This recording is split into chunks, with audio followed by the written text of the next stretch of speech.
Yesterday, tomorrow too. I'ma always do whatever solid do. And you ain't gotta question how I move with it. The sucker shit, I won't have nothing to do with it. Yesterday, tomorrow too. I'ma always do whatever solid do. And you ain't gotta question how I move with it.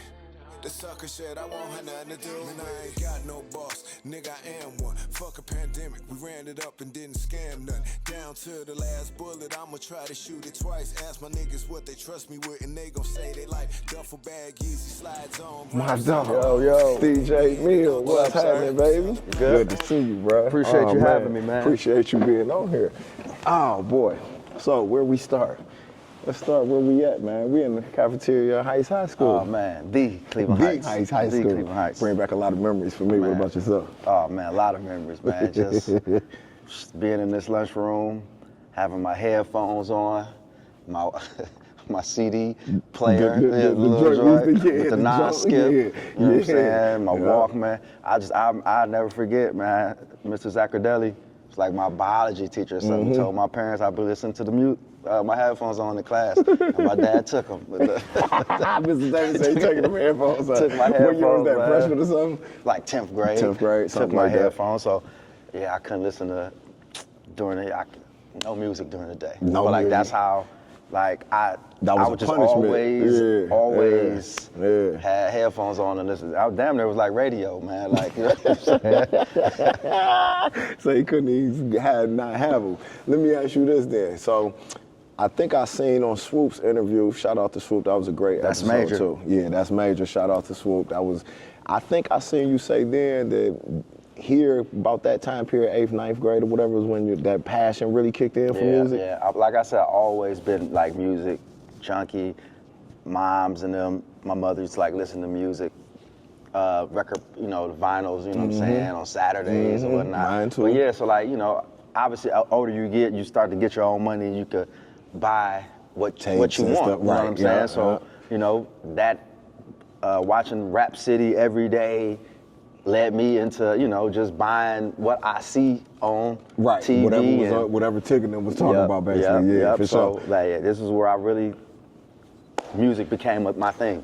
Okay, so if we go back to that time period right there, let's real quick, East Coast, West Coast, or South at the time? 1,000% East Coast. 1,000%. Nas, Mob, Mobb Deep, Jay. Nas, yeah. Man, I'm listening to lower tier East Coast. Like It that's didn't matter. It didn't matter. About everybody. I used to think I was from Queensbridge. I thought I was from QB. 41st side or something. Man, back then sure. I was on a whole different. I was like South Circle. And That was good stuff too. I still remember that, but it was like it wasn't until I got a tad bit.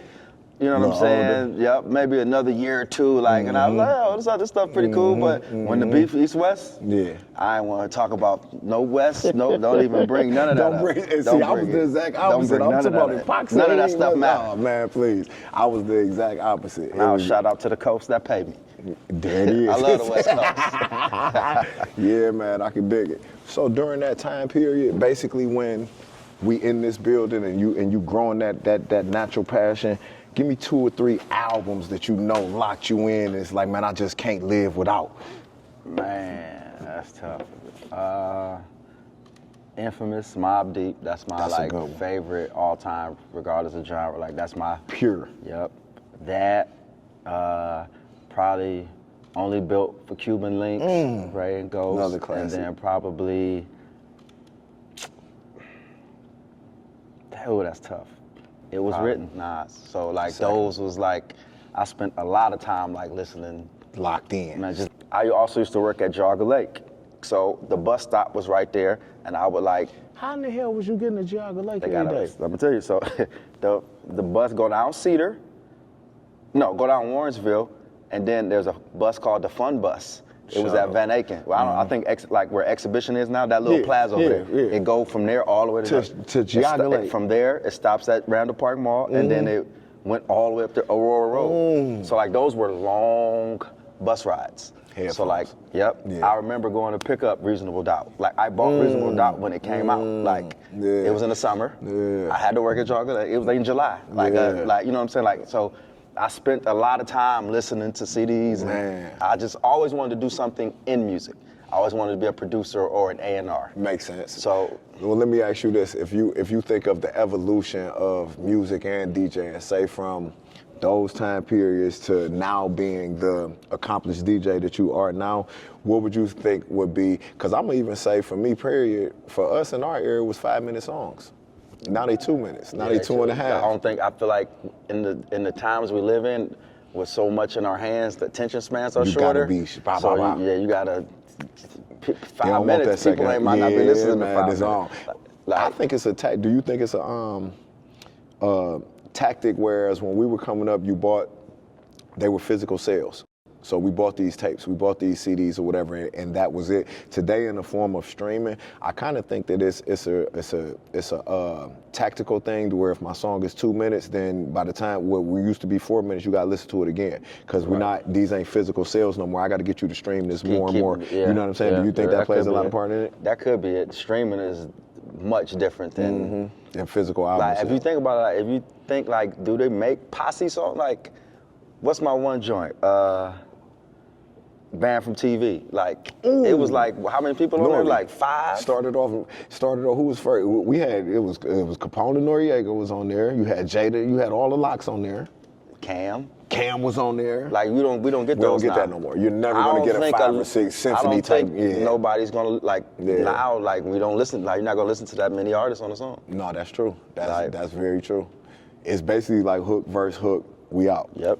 Now, do you think that's good or bad for music? Or neither? Probably neither. I mean, you have to adapt with the times. With the times. You know what I'm saying? Mm-hmm. That's something a lot of us don't do well, but. True. Yeah. So what, if there's anything that you had to say would be the biggest change of music from the days of falling in love with it to the days of this what I do? As far as music, or is it in the DJing aspect? DJing aspect. The DJing aspect. See, I wasn't, so since I wasn't DJing back then, I'm gonna say the way that music was probably recorded. Not recorded, but like, how do you store music? Because obviously they had records. Right. So I'm thinking like, all right, boom. Like now, all right, if I gotta do this one party, I kind of DJ now, like, since I have access to everything, I kind of read the room and play what I'm gonna play. But it's like back then, if you can't bring your whole, I'm sure you can't bring all your records. All your crates. So you gotta have it think of what party I'm going to. I'm bringing this tonight. Right. I'm going. So that brings up, so because you, like you just said, now I can have everything on my laptop, and back then you see the DJ coming in with crates and all that.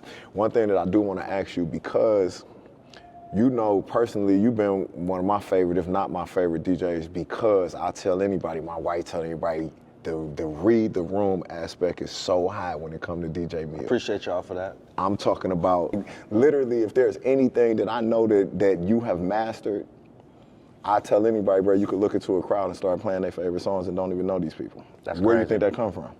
I don't know. Maybe that's just like a gift. Because you also told me you don't plan them, right? No, I don't. You basically freestyling when the party starts, right? Yeah, I kind of play, and then I like hone in on somebody, and I'll be like, okay, they messing with this, and then I got this pocket, and then I might look somewhere else and say, oh, they like this, and then it kind of just paste it all together. That's a gift.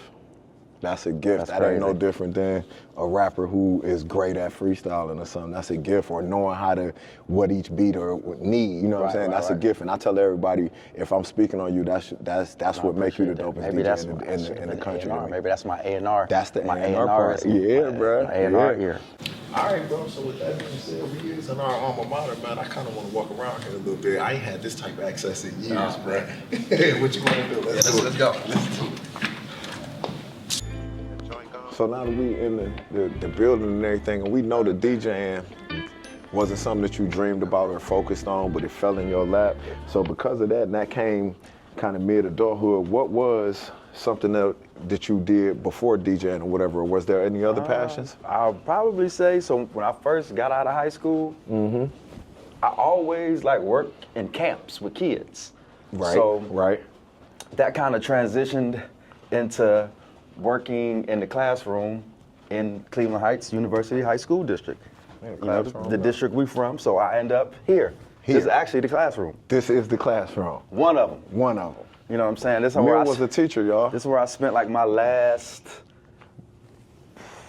sheesh, 6 years Teaching in the in this district, lab. in this room with Miss Battle. Wow. Yeah. So yeah, we had, you know, special behavior kids, and you know what I'm saying? This is giving back to the youth and working with the youth, and you know what I'm saying, is really one of my passions, along with music. So what's some of the things that y'all have done for the youth, or in form of, when you say giving back to the youth, and we what would forms? do stuff like, I know when me and Steph, shout out Steph, that's my brother, when we used to do like turkey giveaways, I would have some of the boys, you know what I'm saying, come with me. Students. Yep. We'll take them and let them help. Go pick them up. Cool, you know what I'm saying? That's yeah. on my, you know, 'cause that's on the weekend. Yeah, for I sure. go, you know, get about 5 of them, go pick them up. I take some to basketball games with me, you know, because I love high school basketball. that's We the do all passion. that. Yeah. I have some speakers come in. I had, shout out to my guy Wayne. Wayne would come in. I done had Rich, Steph, Kelt. Just talk to them. Yep. Yeah. Mav came before. Dante Whitner, Troy Smith, Ted again. Like, the list. just come in and talk to just the come kids and yeah. talk to them about making choices, just so they can see, you know what I'm saying, like-minded individuals just like them that, That's you know, doing things. it, That's you know what I'm saying? a positive. And then I would really get, you know, guys like myself, Kelt. We're not athletes. Steph, like these other, you know, non-athletes, like you don't have to be a You ain't got to be an athlete to be or, successful. or you know what or a I'm saying? musician or whatever. There's plenty of things. Yeah, So- for sure. And the guys he named is some of the best role models you go, if you know who he's talking about, bro. It's some of the best role models we got in our area and everything. But that's one of my real passions. Like I've always wanted to. I'm gonna make it happen one day. I always wanted to open like a center for kids when they teach you how to do like videography, photography, yeah. DJ, Stuff that we ain't engineering, learning in high stuff school, we not stuff that we learning, like, learning, that you yeah. actually can make a make real money life. and make, yeah. Because a lot of these kids, we dreamed of going in them fields anyway, and you wouldn't just kind of. You don't get into it until you like 20 years old. You're 20 years old, and for real, it's not even encouraged.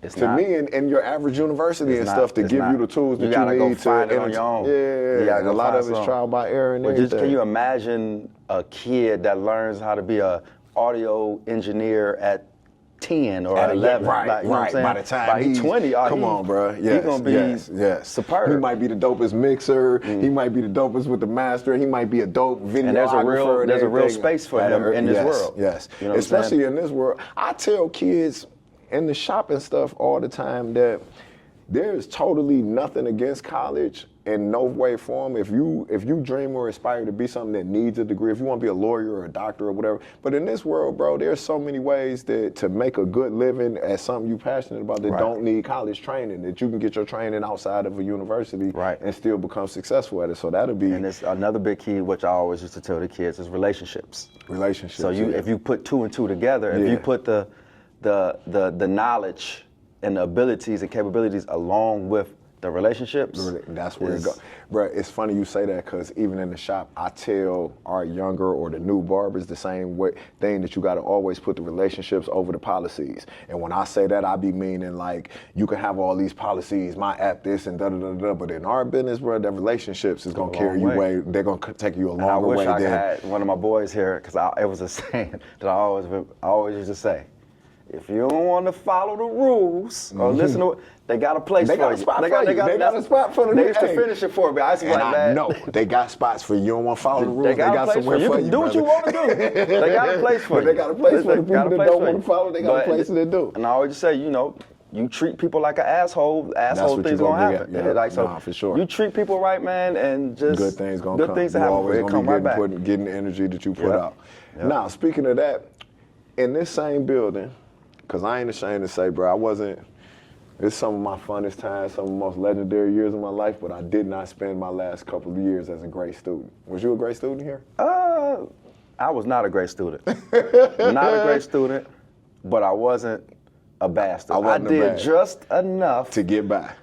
And that's something that, you know what I'm saying, now that I'm older, I wish I would apply myself more. Me, you know what I'm saying? If I got any regrets, it's these 4 years. It's like I start off strong. I'm like, I got an A. Let me just chill. Then report card time, and I got a C+. All right. Or I'm going to have a D+. Or so let me ask you this there. My dad used to be on my head. Did he? Because I also heard another story. He used to be on my head. Did he? Give me an example, because I might have heard something about being on your head. You don't remember no teacher calling back Oh, then? Miss Turner.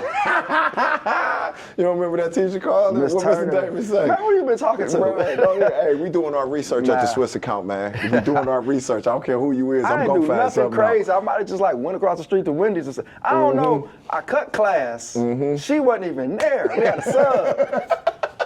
How I get back to Mr. Davis, man? Yes. She called. That phone call came that night.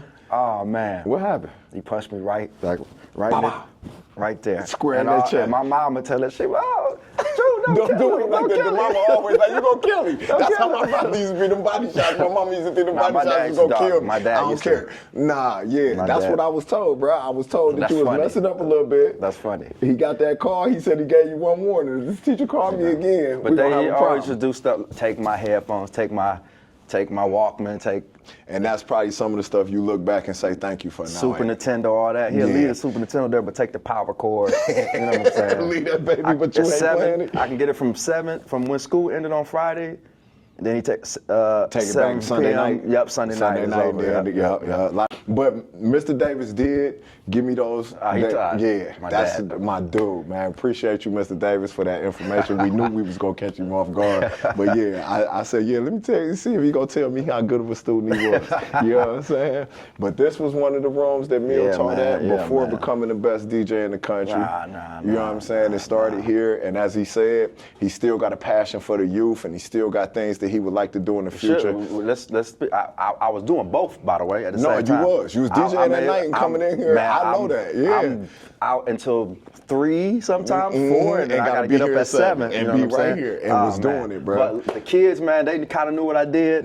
So They giving you a break. they Instead of you giving them a break in the morning, they Man, giving you a break. Let's let him relax, you know what I'm saying? So they That's took dope. it easy That's on dope, me. yeah. But that taught me a lot though, like hard work. Like it was many a nights where it was 3-4 hours a night of sleep. Many a Really? days, many Yeah. a days. I got some good advice from my guy PR. He told me that, you know, try to do both until you can't no more. So you know what I'm saying? And the good thing is, he ain't a teacher no more, y'all. He ain't a teacher no more. No, it's crazy. I play music I play for music. people and travel the world. It's unbelievable that happens. Unbelievable. That I would journey never would have thought. Well, we in MEEL's room. Not Shout out his to no Miss more, Battle. but shout out to Miss Battle. This where some of the stuff started before DJing. And we're gonna cut it out right there. Yesterday, tomorrow too. I'm always do whatever solid do. And you ain't got a question how I move with it. The sucker shit, I won't have nothing to do with it. Yesterday, tomorrow too. I'm always do whatever solid do. And you ain't got a question how I move with it. The sucker shit, I won't have nothing to do. And I ain't got All right, MEEL. So, as far as DJ going, we know you done perfected that. Well, I feel like you done perfected that craft. at Always this work point. to be done. Always work to be done, getting better. But one of the things, aside from just traditional playing music that I'm a fan of, that you do, is you have an event called Selective Hearing. And I don't know how many people are familiar with that, but if you could tap into that a little bit and tell them what it is and where did it come from and the idea and everything. So selective hearing was actually an idea, kind of like a book club, but instead of a book club, it's a music. We discuss music, and I think I can't remember what brought it out. It was like, I think I was talking about it on Twitter one day, and Jamie from the Heights was. I think he was like, man, you should do like a book club, or music, like, right, and for that's the how, music. yeah, And and that's that's how.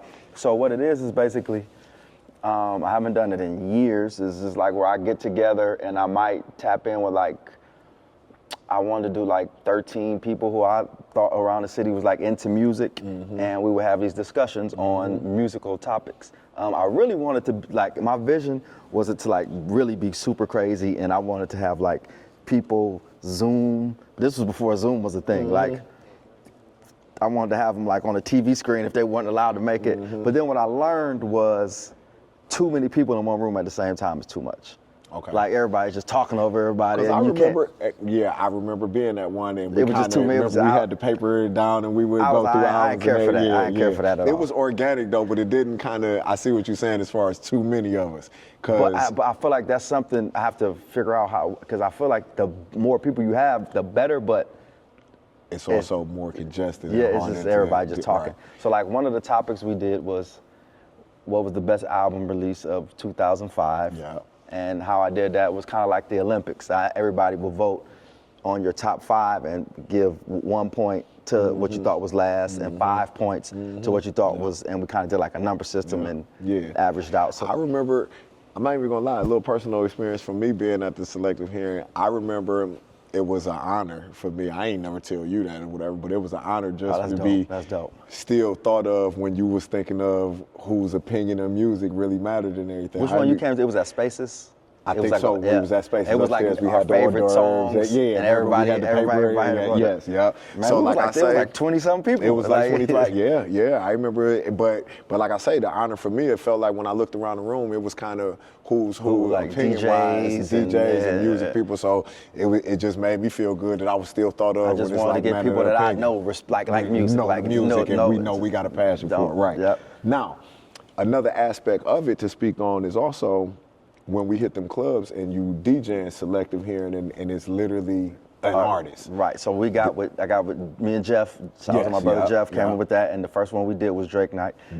I would like to say downstairs in Room, I would right? like to say we was one of the first. That was in 2015, 16? Yeah, around there. And we would now go there- downstairs and to now Truth or there's whatever, right? All types of nights. Really? Yeah, But yeah, we did Drake yeah. Night. We We did did a Drake. Rockefeller Night.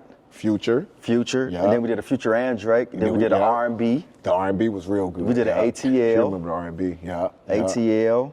We did when I tapped in, I got like 4 DJs, my favorite producer. Then I had one was like my favorite artist, and every DJ. So the favorite producer was each DJ I gave them 30-minute set of, they had to play all the music by one producer. I remember, and then it was 4 or 5 DJs. yeah, and then you had artists, such we and kind of such. did the same way. Yes. I had like 30 minutes I of remember Nipsey. that. Somebody might have had like 30 minutes of Ross, Jeezy. 30 minutes of I think, Gucci. I want to say Wolfie might have had Jeezy or something that night. Yeah. I remember that totally. And for the audience that can't kind of visualize what he's saying is, it was so organic and dope because you would know that you were going to this club, and if you're a fan of Drake, you ain't finna hear nothing but Drake for 2 hours. Yep. If you was a fan of Future, we finna go trap Future crazy for 2 hours. So it was just one of the dopest concepts. Now, with that being said, I remember attending them home, and it seemed like it died down. Have you done it out west? I have not done it out west. You took that out west, I ain't bro. done it. I'm trying to figure out how to master it though, like a way to perfect it. I don't know.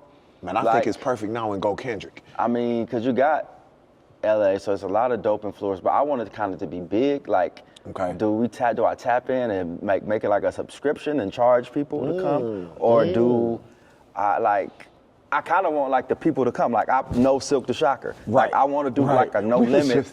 I want to do like a no limit and have Silk pull up. Like my homeboy, good brother of mine, TJ Banks, is Future's DJ.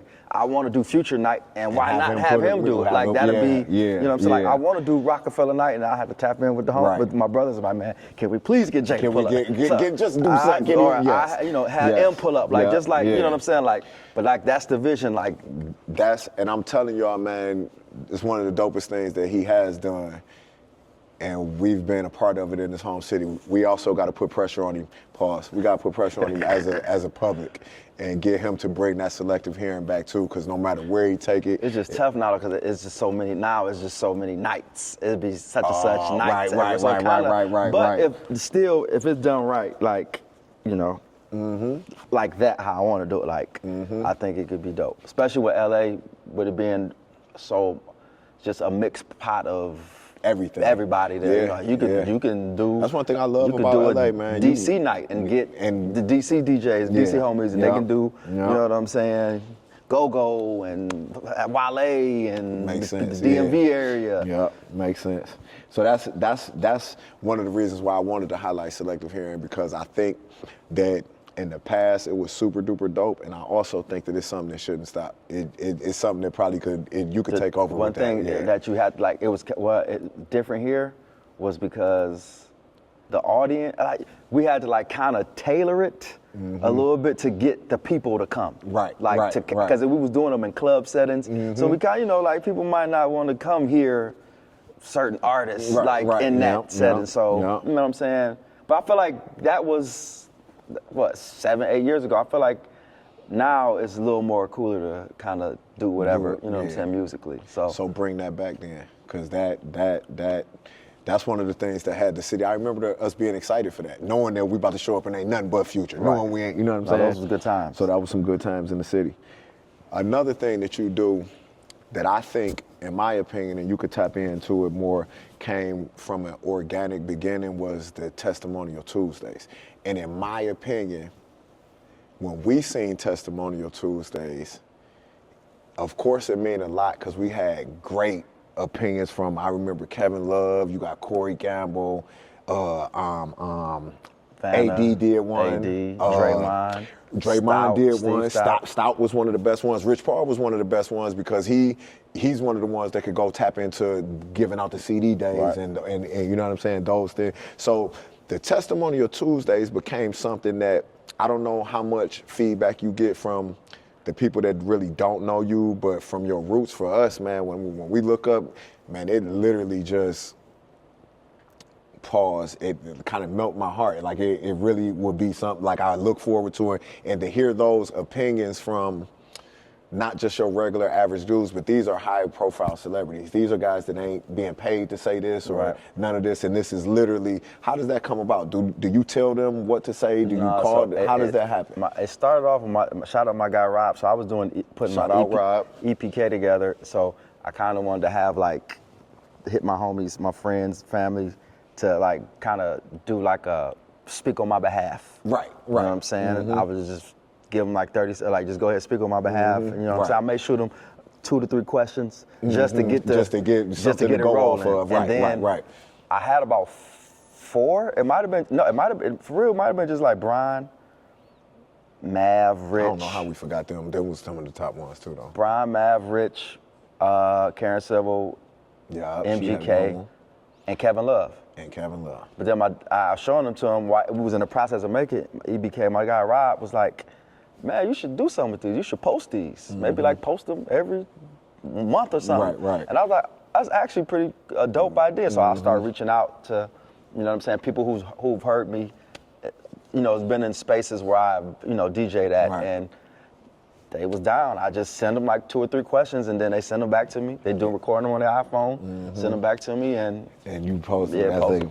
Man, that's another thing that is one of the dope things about you and your movement and everything, because the Testimonial Tuesdays is very, very creative. It's your own thing, and it not only allows you, but it allows us to know the impact that you have in these settings that we're not at, because we don't know how Kevin Love feel about you at his, you know what I'm saying? Right. So, see, I don't even look at it from that lens, which is that's dope to hear. Yeah, that's one of the things that we always look forward to. All right, so with that being said, if you can remember, was there any gig or any party you did where you were starstruck? It was like, man, I can't believe I'm in this room. Ooh, yes. You done Grammy parties, bro. It was probably the Gold Party. Well, no, it's kind of like that's Jay's party, right? It's the Gold? Yeah. Okay. It's the part. There's a moment, and then there's a party. Okay. Let's do that. The Gold Party, which is Jay, and Jay's the party Grammy after weekend, Oscars. right? After Oscars. Okay. Yeah. So that room is just like. That's why if y'all go to my IG and watch Corey Gamble's Testimonial Tuesday, he's like, man, anytime Jay lets anybody in his personal space, like that's like that was one of the things for us. It was like, hold on, you're doing what? No, he let and just to even receive those texts like, Jay-Z wants to have you like at his. I'm like, I told y'all earlier, I bought Reasonable Doubt when it came out on the release day. Right. I was 16, 15. You would have told my 15-year-old, 16-year-old self. First of all, I'd be like, no, I'm not DJing. That's a lie. That's a lie. You know what I'm saying? But just like that room was just crazy. like just to be up there with Clark Kent, R.I.P. Clark Kent. Oh man, and yeah, D Nice. It was D-Nice, me. yeah, you It was told me like it was that D-Nice, was bro. Yeah, those two legends. Like you know what I'm saying? Yes. But it was probably in 2020. Rich's birthday. It was COVID was going on, so it was super intimate. I'm talking maybe 20 people, and so imagine like where we're sitting at. This is a perfect room for to explain. Empty, just like this. Imagine we're sitting at, and where this big desk is was the dinner table. Okay. That's how much space was in between you the and dinner right. table and the DJ booth. Everybody chilling. I'm just playing my music. They chilling. Jay-Z gets up, and he starts to come this way. I said, "Oh shit! What the fuck? He coming over here? He coming over here. He finna tell me He turn this shit off. He walks up. It's just him, just me and him in the DJ booth, and we dap up. And he like, man, you remind me of me back here. Killing this And one. I'm like, damn, really? I'm like, man, you know, I'm from Cleveland. Man, you know what I'm saying? Right. I'm just, you know, I just love music, and you know what I'm saying. That was a moment, and then also Beyonce at the end of the night was like, you were great tonight, like. Bruh. Just like those moments, seeing them. That's enough. On the dance floor, dancing to, you know what I'm saying, just everything Music that I'm playing. Yeah, like it's just, you know what I'm saying? And so, and until too, that seems like that is probably single-handedly the moment that led to the For Oscar. sure. And then he came, it was at Brian's birthday. They were And there Jay again, came, and they and saw you me. was, and you was right, and then that's when it probably was like, man, yeah, get homie number. Yep. And that's, man, that be them blessings, because you don't even know in that moment where he's walking up, you don't know what this is about to bring forward. Right. So now we're going to kind of get closer to the end. We're going to try to do something a little fun, where I'm going to ask you a series of questions. You ain't got but 2 seconds, bro. Damn. I don't want you sitting there thinking all 2? day. 2 to 3 seconds. We might give you a that's 2. 3-second grace. Hey, it's my game, bro. We might give you 1 extra second grace period, but... And then, you know, if it's a little, I might, but hey, man, I just want to know first thing come to your mind when you think of these. You understand? And we gonna, is you ready? We gonna start now? Let's go. Let's go. Favorite sneaker? Tennis shoe. We in Cleveland. We know what we say. Time out. Time out. And So you look. already want an extension, y'all. So look, it's a 3-way tie between shoes. Now, I don't know if I want to call them my favorite or I want to call them most important, but like culturally, I think these 3 Matter the most. are the Concords. Got to. And this is like the time That's funny, bro. She know that's my favorite. That's like my number 1. the time, and I'm going by like Before all time of of you know what I'm that saying? them joints Okay. was futuristic Right. back then. Yes. The Pat man. Concords. This hallway right here. Concords, Concords. Air Max 95s, 95s. the green, neon with the green, Oh, the original. The Yep. neon with the green. The 95, yeah. and Royal Blue foam posits. I might not wear those now. That's a sleeper. I knew how you I felt might about not them. wear those now. But the impact then. When Mike Bibby stepped on that court with them, and it was like, what the fuck is them? What the fuck is that? Now, No I'ma tell Nike you, for sign, me, no man, nothing. Nothing. So, by the way, and the bitch was futuristic. My birthday, February 5th, 12th grade, the black pair had just dropped. Okay. No Nike sign. Okay. My dad took me to Euclid Mall. And Still I was open at paid the like time. $200 Which was crazy. in 1998. Yeah. Paying $200 for Was some crazy shoes was back then, crazy. yeah. I tore the hallway up the next day. But if you remember, listen. They went crazy in the hallway. If you remember right up when there, phones first, look, he said they went crazy. So for me, it was the Columbias, man. jeans tucked in the sock. Already. Hey, look, get the whole shoe. So the next one, we going favorite team. What sport? I said favorite team, G. We know you're a basketball head, but what's your favorite team? And what? I don't know. That's tough. They not meant to be easy. They meant to say, man, pick one. I said favorite team. It ain't got to be the sport. You can only die and watch one team for the rest of your life. What we watching? Who we following? Jesus, I don't want to say it. You got to. I don't want to say the Browns. Come on. I do not want to say the Browns. That's gonna make me seem like a loser. Are you saying the Browns? Probably so. Okay. Favorite holiday? Thanksgiving, Hands down? because of the food, and then just like our family. That's when family get Come together. period. We out on the town, whether you working or you DJing or whatever, what we going with a favorite drink? Probably Flow vodka. Got to. Shout out to Jock. And the Flow Vodka. We Flow boys Pink, over here. straight. The pink is all Light day. rocks. Favorite rap song ever? Shook ones. Shook Ones, Mob, 95. Favorite R&B song ever? It's gotta be, damn, a Luther record. Know what? Nope. Go ahead. I just posted it the other day. What? Teddy P, you're my greatest inspiration. That's my joint. That's your favorite That's my R&B. joint. So, Or the other one, which was Teddy, Harold Melvin and the Blue Notes. okay, yeah. Miss You. Miss You, that's a good That's why one. I'm going to miss you. My I'm going two, to miss you. if I said rap song, you could probably guess. My favorite rap song of all time, Straight Ballin'. 4 verses. That's easy. Classic. Nothing to ever top Even it. all the other people? I don't care. 4 verses, classic. Okay. In the city where the skinny niggas die, bruh. You feel me? Now, favorite R&B song is the Isley Brothers, For the Love of You. I tell people at the shop all the time, if you get in a bad mood while I'm playing this, something wrong with your ass. You know what I'm saying? Favorite movie, all time. Coolie High.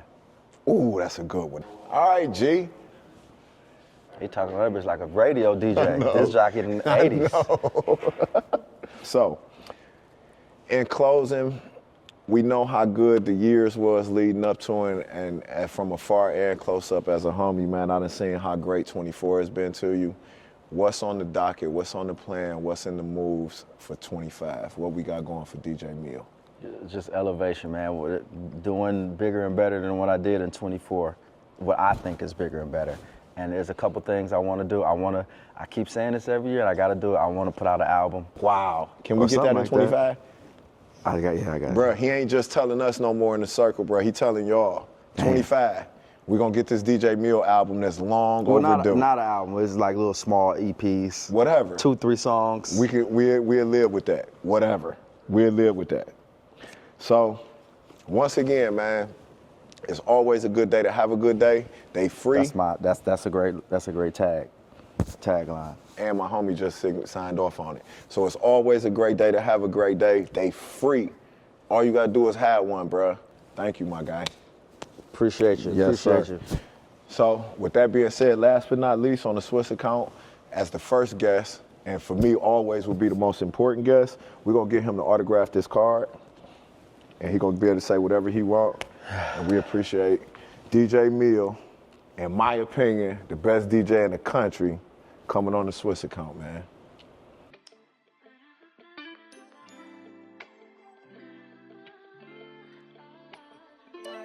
Only child, but daddy probably had more than me though. You know that's still my G though. Kept me on my feet though. Mama knows she gave the whole world a real problem. I like that quote, but Thank you. They free. They free. We good. That's a wrap. Pills, fentanyl, dog, I ain't pumping that. 50 pack of bowls, though, I make them do some jumping jacks. Picking up my dry cleaning, then my phone rang. Homie telling me to pull up on him, bring a whole thing. You know I used to keep a couple of them bitches on me. The pistol ride with me, so you know I'm never lonely. Yesterday, tomorrow too. I'ma always do whatever solid do. And you ain't gotta question how I move with it. The sucker shit, I won't have nothing to do with it. Yesterday, tomorrow too. I'ma always do whatever solid do. And you ain't gotta question how I move with it. The sucker shit, I won't have nothing to do. Man, I ain't got no boss, nigga, I am one. Fuck a pandemic, we ran it up and didn't scam nothing. Down to the last bullet, I'ma try to shoot it twice. Ask my niggas what they trust me with.